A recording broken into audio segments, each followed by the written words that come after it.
9/11, it was my first year teaching in a different school. I always came into the classroom early to prep my classroom, and I always had the radio going, listening to the news and music, and I remember thinking it was weird because I remember turning my radio on and not hearing any music. And I went to the chalkboard to put the date on the board, and I remember writing September 11th, 2001, and hearing that a plane had hit the Twin Towers. Dates always stand out, and unfortunately, when tragedy occurs, every little detail you make sure you never forget. On September 11th, I was at St. Peter's College in Jersey City, and I remember leaving Japanese class and just seeing all our friends running through the hallway, just screaming. We didn't even know what was going on. We got out to the quad, and it looked like the whole entire campus was right there in that very moment. Monday, September 11th, 2001. I was in the Leonia Middle School library with my friend Vicki, and the principal's secretary came running in telling us that a plane had crashed into the World Trade Center and we should turn on the televisions. So we did, and that's when the nightmare began.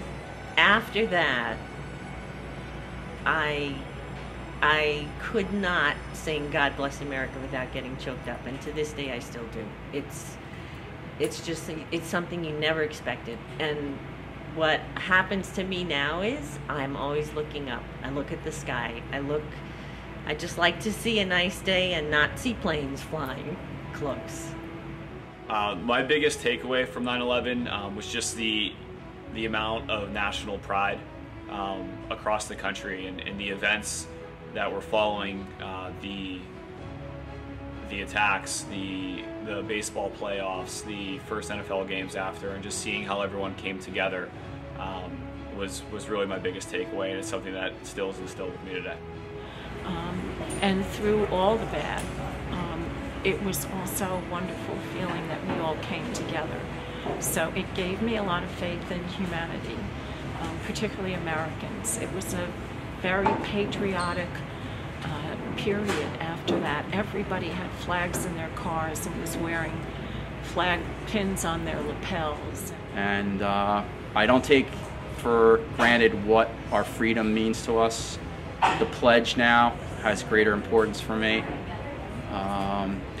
Patriotism is really important, and whenever I see someone in their military uniforms, I always go out of my way to thank them for their service. I learned that when things bad happen to you, you just have to pull yourself up and start again.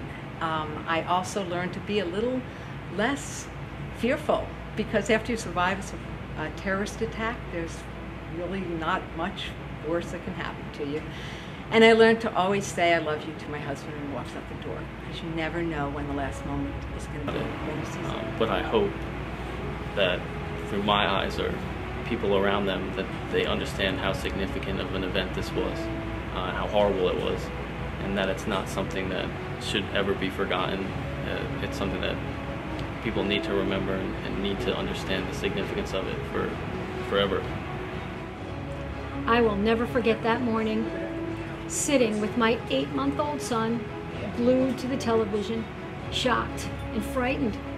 The unimaginable series of events unfolding before my eyes. But that was then. And now, today, we are still here together. Older, stronger, bolder, unified, prepared. I am amazed at the strength and the resourcefulness and the resilience of the American spirit. And as always, proud to be an American.